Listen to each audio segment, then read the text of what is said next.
Hello to everyone, स्वागत है आप सभी का स्वराज आईएएस में और मैं आपका अपना क्रांति सर। जी हाँ, आज की जो वीडियो सीरीज है वो जैसे कि आपको यहाँ पे स्क्रीन पर दिख रहा है, पर्यावरण और पारिस्थितिकी के अंतर्गत हम जो अध्ययन करेंगे वो है टॉपिक रामसार सम्मेलन। जी हाँ, रामसार सम्मेलन, जिसे in English you can call it as Ramsar convention भी आप उसे कहते हो इंग्लिश में। अब ये रामसार सम्मेलन क्या है उसके बारे में हम जानेंगे डिटेल में। हम आगे जाकर के देखेंगे कि स्विट्जरलैंड का जो एरिया था मॉन्ट्रेक्स, वहां पर जो रिकॉर्ड मॉन्ट्रेक्स रिकॉर्ड है उससे संबंधित उनके पर हम चर्चा करेंगे और लास्ट में आपको बताया जाएगा वस्तुनिष्ठ प्रश्न, जिसको हल भी करेंगे और ये देखेंगे कि आपने जो कुछ भी पढ़ा है उसका क्रियान्वयन हो रहा है या नहीं। तो चलिए, सबसे पहले बात आती है कि रामसार सम्मेलन क्या है। देखिए, जब रामसार सम्मेलन की बात आती है तो आपको इससे संबंधित कुछ तथ्यों को जानना होगा। रामसार एक्चुअल में एक जगह है जो कि ईरान में है और ईरान में, याद रखेंगे, 2 फरवरी 1971 में वहां पर राष्ट्रों के द्वारा एक बैठक किया गया था जिसे कन्वेंशन कहा जा रहा है। जिस स्थान पर किया गया था वो है रामसार, ईरान का, और इसलिए उस कन्वेंशन को बोला गया रामसार कन्वेंशन। क्या उसके उद्देश्य थे? तो उसके उद्देश्य थे कि राष्ट्रों में जो वेटलैंड या फिर आर्द्र भूमि या नम भूमि जो है वहां की परिस्थिति को संतुलित और संरक्षण प्रदान करना है। संतुलित बनाए रखने के लिए आपको संरक्षण प्रदान करना होगा। तो ऐसे वेटलैंड के कंजर्वेशन के लिए वो कन्वेंशन हुआ था। समय था, जो ईयर था वो था 1971, 2 फरवरी। तो आप ये याद रखोगे। क्या बताया गया आपके पास? रामसर ईरान का एक जगह है जहां पे राष्ट्रों का सम्मेलन हुआ। आर्द्र भूमि से संबंधित जो पारिस्थितिकी तंत्र आपको एक दिखाई देता है, उनके संरक्षण के लिए कन्वेंशन हुआ, समन हुआ या सम्मेलन हुआ वर्ष 1971, 2 फरवरी। आप ये याद रखोगे, ठीक है। तो 2 फरवरी 1971 इसीलिए कहा जाता है कि जो रामसार है वो किससे संबंधित है? आर्द्र भूमि के संरक्षण से संबंधित है। अगर बाय द वे कभी प्रश्न आपके पास पूछे किससे संबंधित है तो आपको पता होना चाहिए आर्द्र भूमि से संबंधित है। डेट मैंने क्या बताया? डेट आपको बताया गया 2 फरवरी 1971। क्लियर हो इतना? अब देखिए, अब आपके पास बात आती है, विद्यार्थी बहुत से ऐसे प्रश्न करते हैं कि सर ये जो आर्द्र भूमि है कौन कौन सी हो सकती है, आर्द्र भूमि के अंतर्गत हम क्या क्या ले सकते हैं। तो यहाँ पे कुछ पॉइंट्स मैंने दे रखा हूं, उसको आप अपने माइंड में रखिएगा, क्योंकि बहुत से आजकल ऐसे प्रश्न आ रहे हैं जो कि वाक्य आधारित है, जहां पर बोल देता है कि कौन सा वाक्य सत्य है या सत्य नहीं है। कुछ ऐसे भी प्रश्न पूछ देता है कि दिए गए विकल्पों में से बताइए कौन सा सही नहीं है, या फिर कूट दे देता है। इस वजह से आपको जानना होगा कि आर्द्र भूमि से संबंधित कौन कौन सी बातें हैं, कौन कौन से स्थान है जिसे कहा जा रहा है। जैसे कि सभी झीलों को लिया गया है, नदियों को लिया गया है, भूमिगत जल भृत को लिया गया है, या फिर जो भूमि के अंदर वाटर लैंड है उसकी बात यहाँ पे चल रही है, दलदल की बात चल रही है, as you know it very well. जैसे कि आप कच्छ के रण वाले क्षेत्र में जाते हो, गीले घास के मैदान को लिया गया है, पिटलैंड की यहाँ पर बात कही गई है, मरु उद्यान जिसे in English you can call it oasis, नदी के द्वारा जो मुहाना या एस्चुरी बनाया जाता है उसे भी आर्द्र भूमि के अंतर्गत लिया जा रहा है। डेल्टा जैसे कि वेस्ट बंगाल वाला क्षेत्र आप ले लीजिए, मुहाना या फिर एस्चुरी आप नर्मदा वाला क्षेत्र ले लीजिए जो कि गुजरात होते हुए अरब सागर में गिरता है।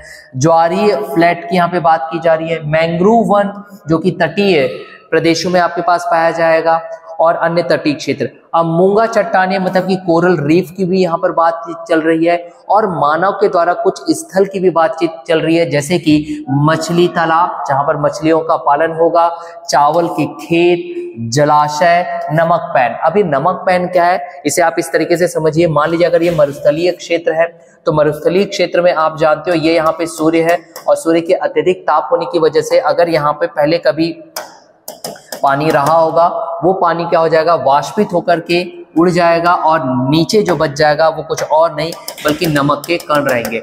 ऐसे क्षेत्रों को नमक पैन बोला गया है। ये भी एक पारिस्थितिकी की विशेषताएं अपने आप में समाये हुए हैं। तो ये कुछ बिंदु है जो आपको याद रखना है किससे संबंधित? आर्द्र भूमि से संबंधित, कि आर्द्र भूमि में कौन कौन से क्षेत्र है सम्मिलित होते हैं। क्यों? क्योंकि आपसे वो ऐसा प्रश्न भी कर सकता है कि दिए गए विकल्पों में से आप बताइए कि कौन कौन से आर्द्र भूमि के अंतर्गत लिया जाता है, तब आप कंफ्यूज ना हो जाओ, इसलिए मैं ये आपको बता रहा हूं। क्लियर हुआ? चलिए भाई, अब हम आगे बढ़ते हैं। कि आर्द्र भूमि से सर क्या क्या लाभ है, क्योंकि कई बार ऐसे प्रश्न आ जाएंगे आपके पास कि आर्द्र भूमि से संबंधित निम्नांकित लाभ नहीं है, आज का नहीं है वाला ज्यादा पूछता है, ठीक है। तो कौन कौन से लाभ है ये आप जान लीजिए। जब हम आर्द्र भूमि से संबंधित लाभ देखेंगे तभी तो हम उनका कंजर्वेशन करेंगे, तभी तो हम उनका संरक्षण करेंगे। और सर्वप्रथम आर्द्र भूमि जो है वो बायोडायवर्सिटी को मेंटेन करती है, जिसे आप जैव विविधता कहते हो। तो जैव विविधता तो एक रह गई, जिसके अंतर्गत पारिस्थितिकी तंत्र आ जाएगा, ठीक है, ये एकदम क्लियर होता है। बाकी कुछ अन्य बातें भी है जो आपको समझना होगा। जब हम अन्य बातों की बात करते हैं तो यहां देखेंगे भाई मीठे पानी की आपूर्ति करता है, फ्रेश वाटर ये देता है। फ्रेश वाटर कैसे, मैंने दलदली क्षेत्र की बात किया। दलदली क्षेत्र में अगर आप देखोगे तो जो मैक्सिमम जो पानी है वो अवशोषित कर लिया गया, कुछ पानी आपके पास ऊपर दिखाई दे रहा है, तो वहां पे एक फ्रेश वाटर की तरह वो क्षेत्र आपको दिखाई देता है, इसलिए आप मीठे पानी की आपूर्ति। भाई भोजन और निर्माण सामग्री, अब यहाँ पर भोजन और निर्माण सामग्री की बात चली तो जब आप दलदली क्षेत्र ले लीजिए, डेल्टाइक क्षेत्र ले लीजिए, मोहाना ले लीजिए, जलाशय ले लीजिए, वहां पर अगर आप देखोगे तो जलीय पौधे या फिर अन्य उस पर आधारित जो सूक्ष्म जीव है उनके लिए पोषक तत्वों को भी संग्रहित करके ये रखता है। तो भाई ये भी एक आपके पास लाभ हो गया। अन्य लाभों की हम बात करें तो बाढ़ नियंत्रण। अब ये बाढ़ नियंत्रण किस तरीके से कर रहा है भाई, बाढ़ नियंत्रण की बात अगर कही जाए तो बाढ़ नियंत्रण होता क्या है, जब अत्यधिक जल जो है जमीनी स्तर से बहुत अधिक बहाव के साथ बह रहा होता है, क्योंकि उसकी वॉल्यूम आयतन बढ़ चुका रहता है, वहां पे नदी का प्रवाह बढ़ चुका रहता है। अब ऐसे नदी का प्रवाह जो बढ़ चुका है, अगर उसके प्रवाह को रोक दिया जाए या उसके वॉल्यूम को आयतन को कम कर दिया जाए, कुछ उसमें जा रहे पोषक तत्व या फिर भारी जो तत्व है उनको अगर अवशोषित कर लिया जाए, गाद को अवशोषित कर लिया जाए, तो वो बाढ़ नियंत्रण में कार्य आएगा। तो ये बाढ़ नियंत्रण इस तरीके से करता है। मैंने जैसे कि बताया आगे भी कि भूजल पुनर्भरण, भूजल पुनर्भरण क्या हुआ भाई, अंडरग्राउंड वाटर लेवल को भी बढ़ाता है क्योंकि अवशोषित कर लेता है वाटर को, तो ये भी क्लियर हो गया आपके पास। फिर जलवायु परिवर्तन शमन शामिल है। जलवायु परिवर्तन शमन मतलब in English you can call it as climate change mitigation पर भी ये काफी वर्क करता है। तो ये इसके कुछ लाभ है जो आपको जानना है। चलिए बढ़ते अब हमारे अगले तथ्य की ओर कि अगला तथ्य हमारा क्या कह रहा है, वो ये है कि जैसे कि मैंने आपको बताया कि रामसार जो ईरान की एक स्थान है, वहां पर 2 फरवरी 1971 में कन्वेंशन हुआ था राष्ट्रों के द्वारा। तो अब आपको यहाँ पे एक और पॉइंट जो मैंने बताया था भाई, 1971 में आपने कन्वेंशन तो कर दिया, परंतु आप दूसरा जो याद रखोगे वो लागू कब हुआ, तो 1975 में इसमें जो पॉइंट्स रखे गए थे उन पॉइंट्स को, उन बिंदुओं को क्रियान्वयन किया गया कब, 1975। तो आप ये याद रखोगे, 2 फैक्ट आ गया, एक 2 फरवरी 1971 जब कन्वेंशन हुआ, और 1975 कब, 1975 तब जब उसका क्रियान्वयन हुआ। तो ये 2 पॉइंट याद रखोगे। सेकंड एक और चीज, आप ये 2 फरवरी 1971 इसलिए भी याद रखोगे क्योंकि इसी 2 फरवरी 1971 क्योंकि रामसार कन्वेंशन हुआ है जो वेटलैंड या फिर आर्द्र भूमि के संरक्षण की बात कर रहा है, इसीलिए इस 2 फरवरी को प्रतिवर्ष 2 फरवरी प्रतिवर्ष हम वेटलैंड डे मनाते हैं। ये भी आप याद रखोगे, वेटलैंड डे या आर्द्र भूमि दिवस मनाया जाता है कब, तो 2 फरवरी। क्यों मनाया जाता है, कारण मैंने बता दिया, 1971 वाला केस। ठीक, अब हो सकता है कि भाई आपसे ये बात कर दे कि भारत में कब लागू हुआ, तो भारत में इसे 1 फरवरी 1982 से लागू किया गया, ये आप याद रखोगे। मतलब जो कुछ भी पॉइंट रामसार कन्वेंशन में कही गई थी, भारत उसको अपने मतलब हमारे यहाँ देश में भारत में कब लागू हुआ, तो 1 फरवरी 1982। ये आपको कुछ पॉइंट याद रखना पड़ेगा। और जैसे कि मैंने बताया विश्व आर्द्र भूमि दिवस कब मनाया जाता है, तो 2 फरवरी। क्यों, कारण आपको बताया जा चुका है। अब यहाँ पर जो महत्वपूर्ण बात है वो ये है कि 2 फरवरी वेटलैंड डे या फिर वर्ल्ड वेटलैंड डे जो मनाया जाता है उसका 2023 में कौन सा थीम था, तो 2023 का जो थीम था वो था वेटलैंड रिस्टोरेशन। वेटलैंड रिस्टोरेशन ये 2023 का है, परंतु अब तो 2024 आ रहा है और 2024 में फरवरी फिर आएगा भाई, और 2 फरवरी को अंतरराष्ट्रीय या फिर विश्व आर्द्र भूमि दिवस फिर मनाया जाएगा भाई। अब जब मनाया जाएगा तो उस समय आपकी थीम क्या होगी, ये काफी महत्वपूर्ण हो जाएगा आपके आगामी परीक्षा के लिए। तो वर्ष 2024 की अगर बात किया जाए तो आप याद रखोगे wetland and human wellbeing. Wetland and human wellbeing जो है वो रहेगा उसका थीम। क्या बताया गया आपके पास 2024 का, वेटलैंड एंड ह्यूमन वेलबींग कब, 2024। ये आप याद रखोगे, थीम है किसका, विश्व आर्द्र भूमि दिवस का। हो गया याद। देखिए ये जो कुछ तथ्य जो मैं आपको यहाँ बता रहा होता हूँ ना, उसको आप बहुत अच्छे से सुनिए, क्योंकि इसी पर ही आधारित आपके प्रश्न बनने हैं और ज्यादा कुछ कठिनाई भरा आपके पास आना नहीं है। The only requirement to know the fact. अगर आप फैक्ट जान जाते हो ना तो सारे प्रश्न आपसे हल हो जाते हैं। और मैं पुनः कह रहा हूं, अगर आप पीडीएफ जानना चाहते हो, निःशुल्क आपको पीडीएफ चाहिए, तो आप हमें कमेंट करिए, व्हाट्सएप आपके पर्सनल व्हाट्सएप पे निःशुल्क भेज दिया जाएगा। स्वराज आईएएस के द्वारा ना सिर्फ मेरे द्वारा दिए गए लेक्चर, बाकी और भी जो रेस्पेक्टेड टीचर्स अपने लेक्चर्स अपलोड कर रहे हैं, क्लास के लेक्चर्स, वो सब आपको भेज दिया जाएगा। तो चलिए फिलहाल हम आगे बढ़ते हैं। भाई ये तो अब आपके पास पता हो गया कि 2023 में जो थीम है वेटलैंड रिस्टोरेशन और 2024 में वेटलैंड एंड ह्यूमन वेलबींग। चलिए नेक्स्ट हम इसी से संबंधित कुछ तथ्यों की अगर हम और आगे बात करते हैं तो हमें ये भी आपसे पूछ सकता है कि भाई ठीक है, आपने बता दिया कि 2 फरवरी 1971 में रामसर कन्वेंशन हुआ, 1975 में लागू हुआ। भारत में 1 फरवरी कब लागू किया गया था, मैंने बताया था। देखो भारत में जब ये लागू किया गया तो वो डेट आपके पास क्या दिखाई दे रहा है, 1 फरवरी 1982। तो ये कुछ फैक्ट हो गए। अब हो सकता है वो आपसे पूछ दे कि भाई रामसर कन्वेंशन जो हुआ है, उस रामसर कन्वेंशन का सचिवालय कहां पर है। सचिवालय की अगर बात आती है तो आपको स्विट्जरलैंड जाना होगा, और स्विट्जरलैंड में भी कहां पर, ग्लैंड, ये आप याद रखोगे। स्विट्जरलैंड के ग्लैंड में जो रामसर है उसका सचिवालय आपको दिखाई दे रहा है। ये एक अन्य तथ्य जो आपको याद रखोगे, कोई कॉन्सेप्ट की आवश्यकता नहीं है। अब यहां पर बात आती है कि भाई सबसे ज्यादा रामसर साइट कहां के है, किस देश के हैं जिनको सूचीबद्ध किया गया है। क्यों? क्योंकि देखिए हमने रामसर कन्वेंशन किया। रामसर कन्वेंशन का मुख्य उद्देश्य आपको क्या दिखाई दे रहा है, रामसर कन्वेंशन है, रामसर सम्मेलन का सबसे बड़ा मुख्य उद्देश्य है कि जितने भी आर्द्र भूमि हम उनका संरक्षण करें। भाई उनका संरक्षण कब करोगे, until unless if you are not listed it, तो आपको उनको सूचीबद्ध करना पड़ेगा। तो आपके पास एक ऐसा भी तो प्रश्न आ सकता है कि किस देश का सबसे अधिक रामसर सम्मेलन के तहत आर्द्र भूमि को सूचीबद्ध किया गया है। तो ये तथ्य आपको रखने पड़ेंगे। तो ये तथ्य है यूनाइटेड किंगडम, आप ये याद रखो, जहां के सर्वाधिक 175 स्थल जो है रामसर सूची में रखा गया है। फिर इसके बाद जो आता है वो मैक्सिको का सेकंड नंबर पर 142, 142। तो क्या बताया गया, सबसे अधिक कहां से, यूनाइटेड किंगडम। यूनाइटेड किंगडम से कितने, 175। सेकंड नंबर पे कौन सा, मैक्सिको, कितना, 142 स्थल जो है वो रामसर सूची में रखा गया है। इतना क्लियर हो गया भाई। फिर भारत से भी आपको जानना होगा। तो भारत से कुल कितने, 75, भारत से कुल कितने, 75 आर्द्र भूमियों को सूचित किया गया है। इतना क्लियर हो गया आपके पास। चलिए अब देखिए, अब आपके पास क्या प्रश्न कर सकता है भाई, भारत में आपने 75 रामसर स्थल बता दिया, रामसर साइट्स, मगर उस 75 रामसर साइट्स में से सबसे बड़ा रामसर साइट्स कौन सा है। भाई ऐसे भी प्रश्न आपके पास पूछे जाते हैं। तो सबसे बड़ा रामसर साइट्स अगर आज के वर्तमान स्थिति में हम देखते हैं तो हम वेस्ट बंगाल जाते हैं, तो याद रखेंगे पश्चिम बंगाल। पश्चिम बंगाल सबसे ज्यादा, और दूसरा सर्वाधिक स्थान जो हमारे पास दिखाई देता है वो ओडिशा का है। दूसरा सर्वाधिक स्थान हमें कहां का दिखाई देता है, तो ओडिशा, ये आप याद रखोगे। ठीक, ओल्ड डेटा के अकॉर्डिंग अगर आप जाते हो तब गुजरात, परंतु अभी रीसेंट डेटा के अकॉर्डिंग अगर आप जाओगे तो आपको क्या याद रखना पड़ेगा, पश्चिम बंगाल प्रथम नंबर पे, और द्वितीय में आपके पास क्या आएगा, ओडिशा। किसको लेकर के, आर्द्र भूमि के अंतर्गत सर्वाधिक क्षेत्रों को लेकर के। क्लियर हो गए ये तथ्य। चलिए अब हमारे पास अगले तथ्य की ओर जब हम बढ़ते हैं रामसर से संबंधित, तो वहां पर एक नाम सुनने मिलेगा आपको, वो है मॉन्ट्रेक्स रिकॉर्ड, जैसे कि यहाँ पे दिया गया है। अब भाई अब देखिए प्रश्न उठता है विद्यार्थियों के पास माइंड में कि sir what do mean by Montreux record, क्या है मॉन्ट्रेक्स रिकॉर्ड। तो मॉन्ट्रेक्स रिकॉर्ड को समझने के लिए आप बस इतना जानिए, it's just like register for Ramsar list. तो रामसर कन्वेंशन के अंतर्गत जितने भी आपके पास आर्द्र भूमि के संरक्षण के लिए उनको लिस्ट या सूचीबद्ध किया गया है, उसके लिए एक प्रकार के रजिस्टर का कार्य काम करेगा कौन, ये मॉन्ट्रेक्स रिकॉर्ड।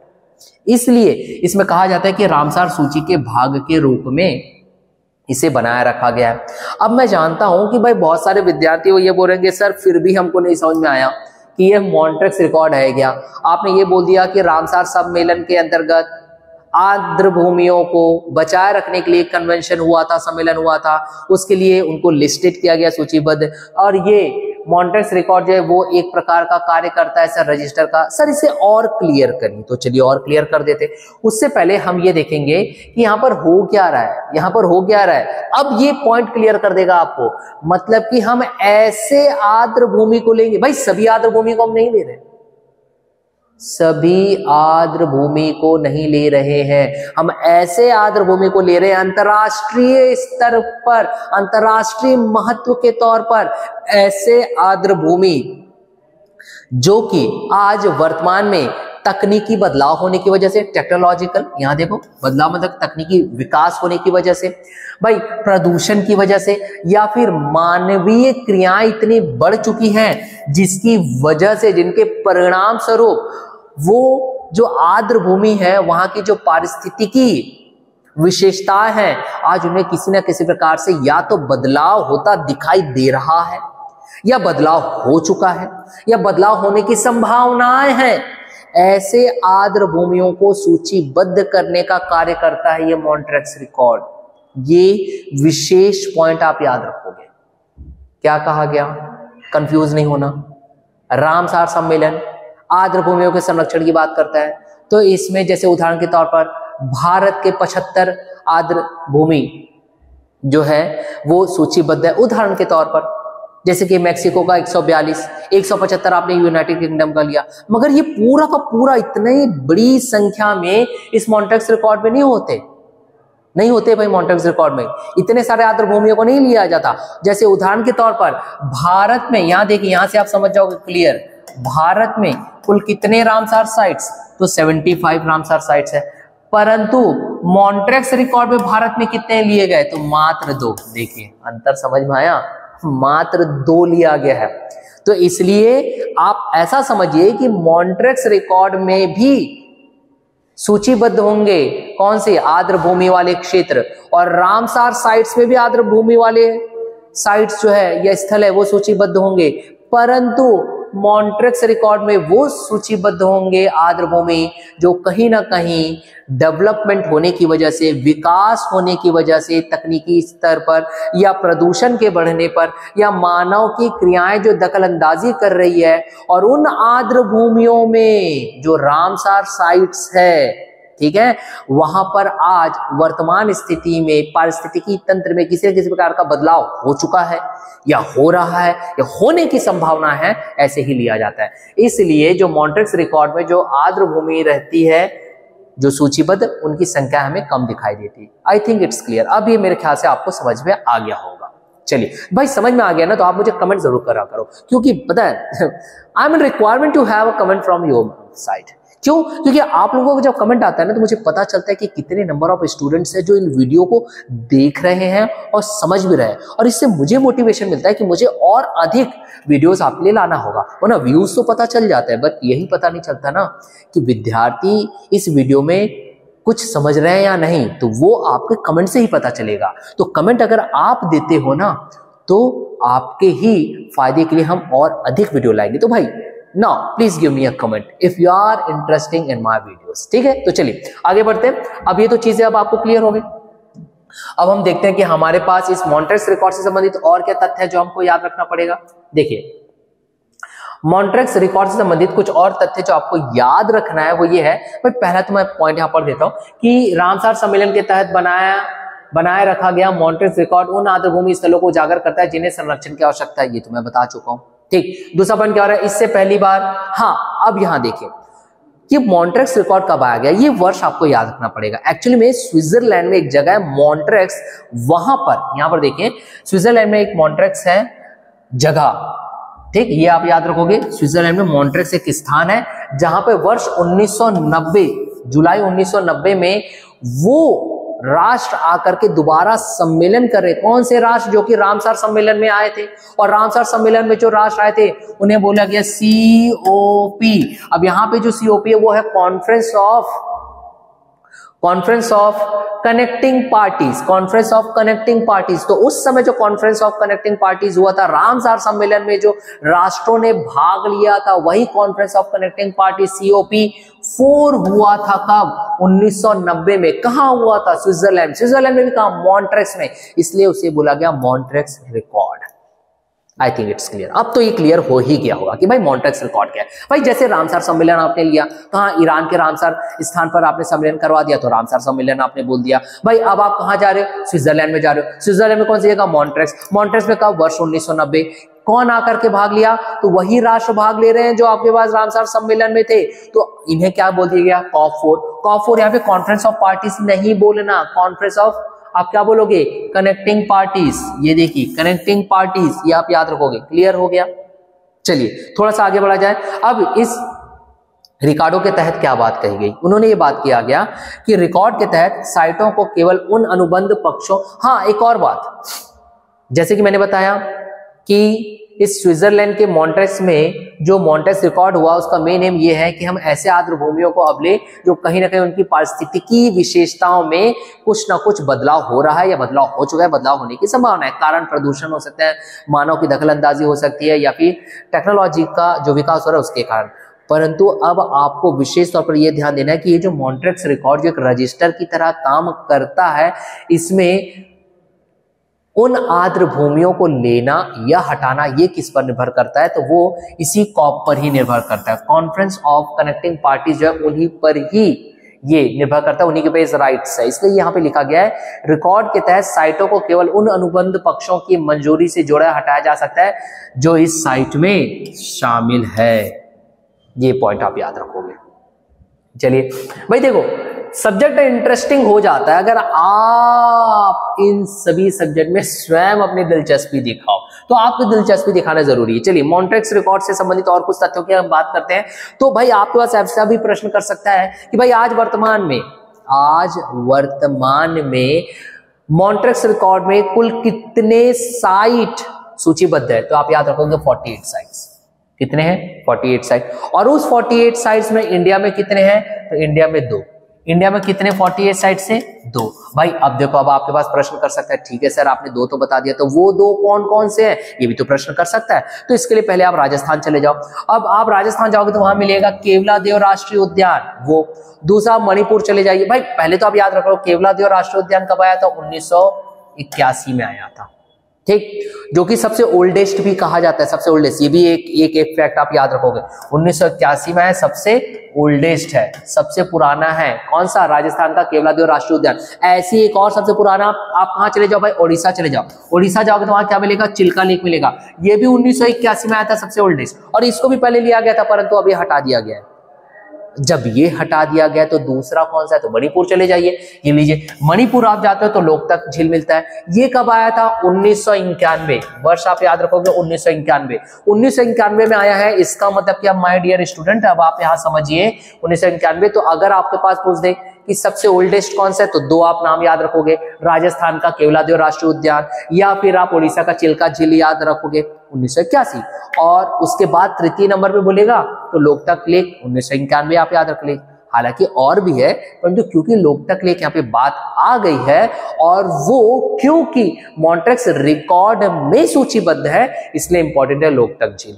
अन्यथा 1991 में और भी साइट्स आए हैं, तो आप कंफ्यूज नहीं होना, ठीक।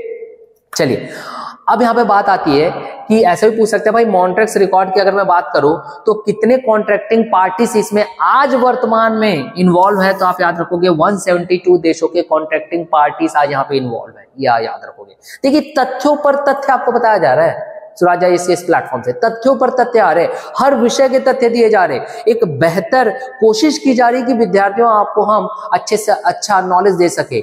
मगर रिक्वायरमेंट आपके कमेंट भी होती है, वो जरूर आप कमेंट किया करो। चलो आगे बढ़ते हैं, चीजें अगर आपको समझ में आ रही तो आप कमेंट करके मुझे जरूर बताइए। अब देखिए अब कुछ और तथ्यों की बात करते हैं। भाई अभी तो हमने बता दिया कि भारत में कुल कितने साइट्स, 75 रामसार साइट्स। अब हो सकता है वो आपसे ऐसा पूछ दे, ऐसा भी प्रश्न कर दे कि भारत में 3 सबसे बड़े रामसार स्थल बताइए, 3 सबसे बड़े रामसार स्थल। तो 3 सबसे बड़े रामसार स्थल कौन कौन सा आएगा, पहले तो आप पश्चिम बंगाल चले जाओ, तो पश्चिम बंगाल आप जाओगे तो कौन सा स्थान मिलेगा भाई, पश्चिम बंगाल में आपको सुंदरबन डेल्टा वाला क्षेत्र आप ले लीजिए।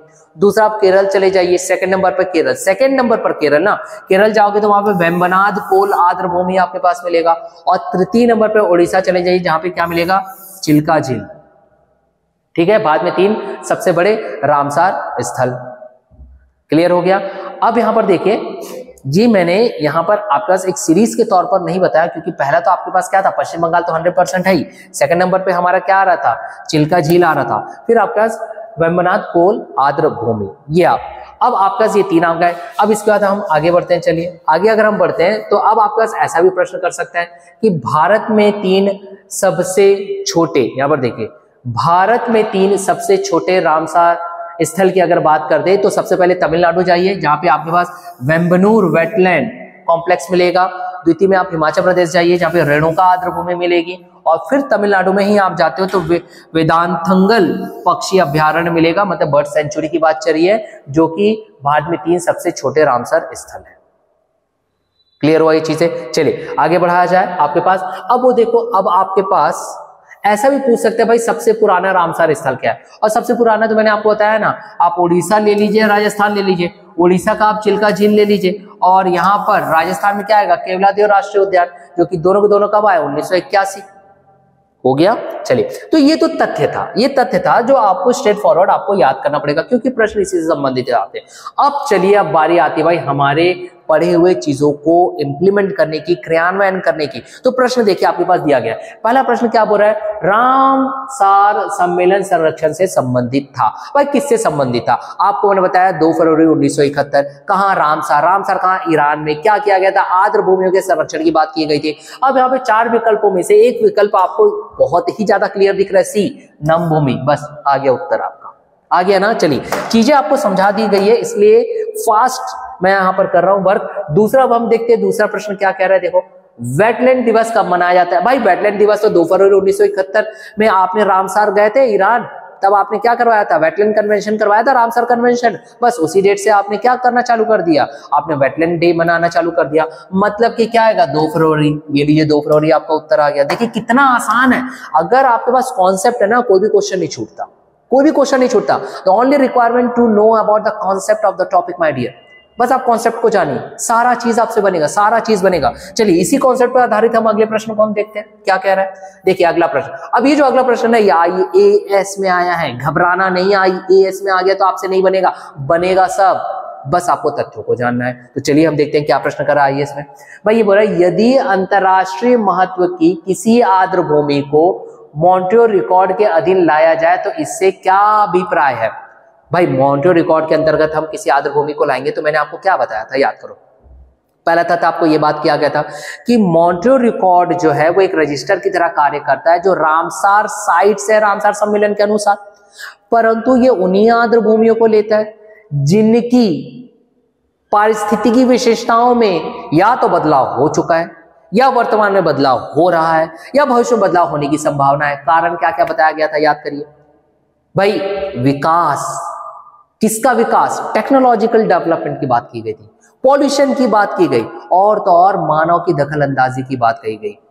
तो अगर ऐसा पॉइंट आप देखोगे ABCD में से माय डियर, तो पहला ही पॉइंट में आपके पास उत्तर आ जाएगा। इसलिए बोला जाता है ज्यादा सोचने का आवश्यकता नहीं, क्योंकि देखो क्या लिखा गया, मानव हस्तक्षेप के परिणाम स्वरूप आर्द्र भूमि में पारिस्थितिकी स्वरूप में परिवर्तन हो गया है, हो रहा है, या होने की संभावना है। मतलब सारा चीज ना स्ट्रेट फॉरवर्ड रहता है, सारा चीज स्ट्रेट फॉरवर्ड। आप क्या करते हो पता है, आप ना शॉर्टकट पढ़ते हो। शॉर्टकट पढ़ने की वजह से आपको यही नहीं पता चल पाता कि भाई ऐसे भी प्रश्न आ सकते हैं।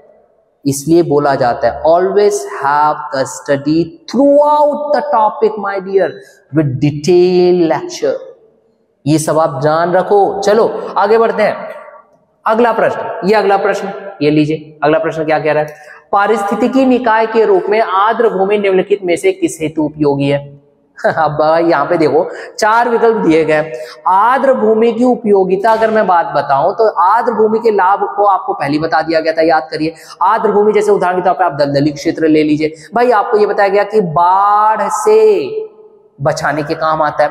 दूसरा आपको ये बताया गया जब अत्यधिक पानी रन ऑफ होता है, वाटर सरफेस रन ऑफ होता है, जब सरफेस से या फिर सतही पानी बहुत ज्यादा बह रहा होता है बाढ़ की तरह, तो वो उन पानी से जो पोषक तत्व है या फिर भारी जो तत्व है उसको वो पोषक तत्वों को अवशोषित करेगा, भारी चीजें वहीं दब जाएगी। दूसरा हमने ये लाभ देखा था, जो गाद नदियों में जा सकता था उसको वहां पे रोक लेता है। फिर हमने देखा था जो जीव है उनके लिए वो पोषण स्तर बनाए रख रहा है। तो ये सब लाभ हमने देखे थे ना। बस तो देखो ये क्या हो रहा, पोषक पुनर्प्राप्ति एवं चक्रण हेतु, भाई बात बिल्कुल सही है। दूसरा बोला पौधों द्वारा अवशोषण के माध्यम से भारी धातुओं का अवमुक्त करने हेतु, ये भी बात बिल्कुल सही है। तल छट रोककर नदियों का गादीकरण कम करना, ये भी बात सही। तो भाई क्या लोगे, सीधा सीधा ऑप्शन, आप क्या बोलना चाहते हो, डी। चलिए डी ले लेते, हो गया आंसर, बन गया, हुआ ना आसान। चलिए हम अगले प्रश्न की ओर देखते हैं, जो हमारा अंतिम प्रश्न भी हो सकता है।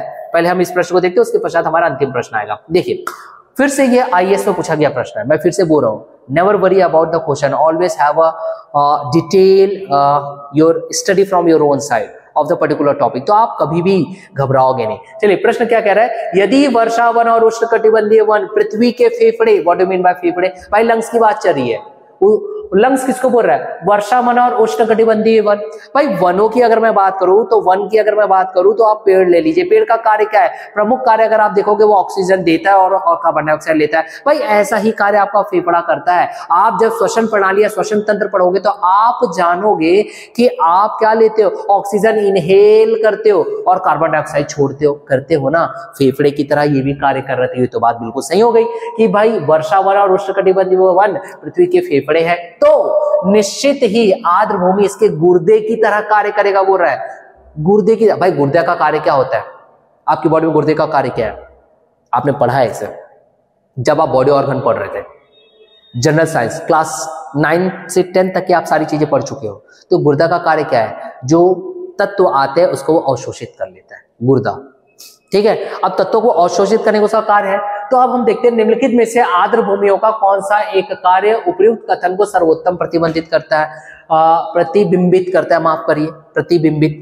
अब प्रतिबिंबित करेगा कौन, उसको शो करेगा, वही पॉइंट शो करेगा जिसमें हम ये दिखा दे कि आर्द्र भूमि कुछ पोषक तत्वों को अवशोषित कर रहा है। और ये तो हमने उसके लाभ में पढ़ा ही था ना। तो 4 विकल्पों में से देखिए क्या बोल रहा है, आर्द्र भूमियों के जल चक्र में सतही अपवाह, अवमृदा, अंतःस्रवण और वाष्पन शामिल है। तो ये तो बात बिल्कुल सही है। क्यों, क्योंकि आर्द्र भूमियों के में अगर हम पढ़ते हैं तो जल चक्र को भाई बरकरार रखता है, बिल्कुल बात सही है। ये तो बात बिल्कुल सही कि आर्द्र भूमि जल चक्र को बरकरार रखता है, ये बात सही है।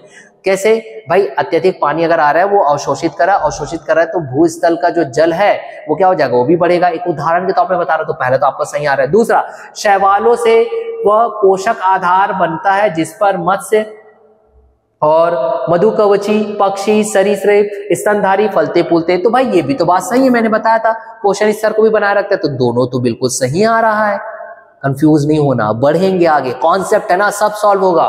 सी क्या बोल रहा है, आर्द्र भूमियां अवसाद संतुलन और मृदा स्थिरीकरण बनाए रखने में महत्वपूर्ण भूमिका निभाता है। तो भाई ये भी बात बिल्कुल सही है। याद करो कैसा बताया गया था, अत्यधिक बाढ़ वाली स्थिति में आने पर यही जो दलदली क्षेत्र आर्द्र भूमि जो है वो क्या करता है, भाई क्या करता है आप बताओ, गाद को अपने आप में रोक लेता है, वहीं पे रोक लेता है, नदियों में नहीं जाने देता, बाढ़ की स्थिति ज्यादा उत्पन्न नहीं होगी। वही तो यहाँ पे पॉइंट दिखाई दे रहा है, मृदा स्थिरीकरण करेगा। तो भाई ये भी सही है।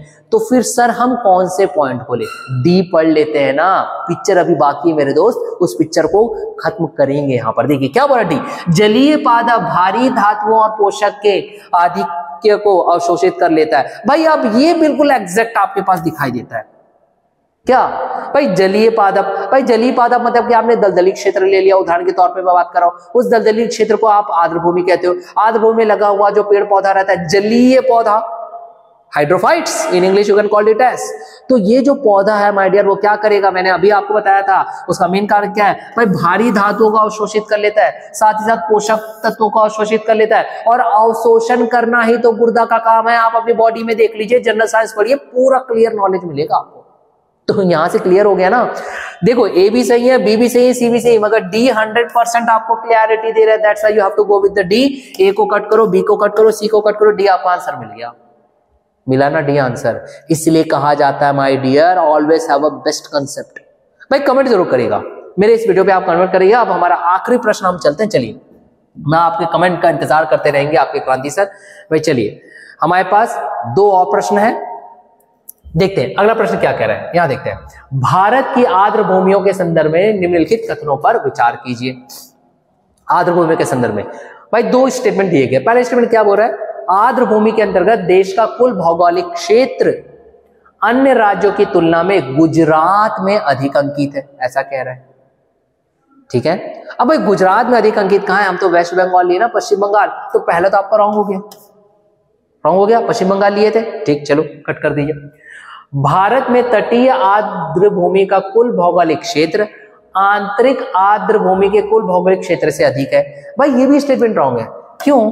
क्योंकि यहाँ पे दो प्रकार के वेटलैंड मिल रहा है, एक आपके पास मिल रहा है इनलैंड वेटलैंड, इनलैंड को हम बोलते हैं आंतरिक आर्द्र भूमि, और दूसरा मिल रहा है आपके पास कोस्टल वेटलैंड, जिसको हम बोलते हैं तटीय आर्द्र भूमि। तो जो तटीय आर्द्र भूमि है ना वो कम है, किसके कंपेयर में? इनलैंड के। और यहाँ पे उल्टा बोल रहा है, कैसे उल्टा बोल रहा है? देखो, भारत में तटीय आर्द्र भूमि का कुल भौगोलिक क्षेत्र आंतरिक आर्द्र भूमि के कुल भौगोलिक क्षेत्र से अधिक है, बोल रहा है ना, अधिक है ही नहीं, रॉन्ग करिए आप इसे, डेटा याद रखने की आवश्यकता नहीं कि कितना है, तो भाई दोनों रॉन्ग है। अब क्या हो रहा है, उपर्युक्त में से कौन सा कथन सही है? कौन सा सही है भाई? हाँ, कौन सा सही है? देखो, केवल एक ले नहीं सकते, क्यों? क्योंकि दूसरा भी सही नहीं है, केवल दो ले ही नहीं सकते। अब एक और दो दोनों, और डी हो रहा है ना तो एक ना ही दो, तो यहाँ पे कौन सा सही है? तो एक और दो तो ये सही है की बात कर रहा है, मगर हमको सही नहीं है बोला है, तो ना तो एक और ना ही दो, डी आपका ऑप्शन। समझ में आ गया चीज, कॉन्सेप्ट आपका बेहतर होना चाहिए। चलिए अगले प्रश्न की हम देखते हैं, जो हमारा आज का आखिरी प्रश्न है। देखिए क्या कह रहा है आखिरी प्रश्न, निम्नलिखित कथनों पर विचार कीजिए। दो स्टेटमेंट आपके पास दिए, सॉरी 3 स्टेटमेंट आपके पास दिए गए, और बोल रहे उपयुक्त में से कौन सा कथन सही है, और हम यहाँ पर अपनाएंगे एलिमिनेशन राउंड। 4 ऑप्शन में से कोई एक ऑप्शन ऑटोमेटिकली हमारा आंसर करेक्ट आ जाएगा। चलिए पहला क्या बोल रहा है, रामसार सम्मेलन के अनुसार भारत के राज्य क्षेत्र में सभी आर्द्र भूमियों को बचाना और संरक्षित रखना भारत सरकार के लिए अधिदेशात्मक है। भाई अधिदेशात्मक तो है ही नहीं, है ही नहीं, क्योंकि ईरान के रामसार वाला साइट, जो कि 2 फरवरी 1971 में रामसार सम्मेलन हुआ था, वहां पर यह कहा गया था कि जो संबंधित देश है वो अपने भौगोलिक क्षेत्र में अगर कोई आर्द्र भूमि है तो उस आर्द्र भूमि का संरक्षण करने के लिए यथा उचित प्रयास करेगा, विवेकपूर्ण स्थिति। तो भाई यहाँ पे तो क्या बोल दिया, अधिदेशात्मक, तो क्या हो गया, रॉन्ग। रॉन्ग कर दो, चलो रॉन्ग कर दो, हो गया ना रॉन्ग। अब आप क्या अपनाइए, अब यहाँ पे आप अपनाइए एलिमिनेशन राउंड। तो वो पूरा कौन सा सही है, तो जहां जाएगी कार उसको पहले कट कर दो। देखो ए तो कट हो गया क्योंकि एक यहाँ पे बोल रहा है, सही बोल रहा है भाई। यहाँ पे देखो डी भी कट कर दो क्योंकि यहाँ पे भी एक बोल रहा है। देखो 2 कट गए। एलिमिनेशन राउंड कितना आसान होता है। अब हम दूसरे स्टेटमेंट पढ़ते हैं। दूसरे स्टेटमेंट क्या हो रहा है, आर्द्र भूमि संरक्षण प्रबंधन नियम 2010 भारत सरकार ने रामसार सम्मेलन की संस्तुतियों के आधार पर बनाया। अरे भैया ये भी रॉन्ग है यार, ये भी रॉन्ग है। क्यों रॉन्ग है? क्योंकि आर्द्र भूमि नियम 2010 जो भारत सरकार लाया ना, वो एक्चुअली में राष्ट्रीय पर्यावरण नीति आई थी वर्ष 2006 में, उसको आधार मान करके बनाया गया था। रामसार के संस्तुतियों के आधार पर नहीं बनाया गया। तो भाई दूसरा आपका रॉन्ग हो गया। अब दो जहां जहां उसको कट कर दीजिए आप। तो देखो ए तो आपका पहले कट हो गया था। अब यहाँ पर देखो भाई, यहाँ देखो भाई बी आपका कट हो गया क्योंकि 2 बोल रहा है। अब देखिए ऑटोमेटिकली आंसर आ गया ना, सी तो आ गया आपका क्लियर। 100% श्योरिटी ले लेते हैं ना सॉल्व करके। चलिए थर्ड हम पढ़ ही लेते। आर्द्र भूमि नियम 2010 आर्द्र भूमियों के अपोहा क्षेत्र, जलग्रहण क्षेत्र को भी सम्मिलित करते हैं, जैसे कि प्राधिकार द्वारा निर्धारित किया गया है। तो ये बात बिल्कुल सही है। क्यों? क्योंकि जब आप अपोहा क्षेत्र की बात करो या ड्रेनेज एरिया की बात करो या जलग्रहण क्षेत्र या फिर कैचमेंट एरिया की बात करो, तो इनका प्रत्यक्ष प्रभाव दिखता है माय डियर, प्रत्यक्ष प्रभाव दिखता है। किस पर प्रत्यक्ष प्रभाव दिखता है? आर्द्र भूमियों में। इसलिए कंसर्न अथॉरिटी के द्वारा आर्द्र भूमि संरक्षण प्रबंधन नियम 2010 में इसको सम्मिलित किया गया है। तो तीसरा आपका सही है, और देखिए आपका सी बिल्कुल सही आया था। तो माय डियर, अगर आप चाहते हो कि ऐसे ही लेक्चर हम लेकर के आते रहे और आपको अगर ये काफी हेल्पफुल लग रहा है, तो आप इसे शेयर और लाइक जरूर करिएगा और कमेंट जरूर करिएगा। तब तक के लिए क्रांति सर को दीजिए अलविदा, और मेरी तरफ से बाय बाय, थैंक यू।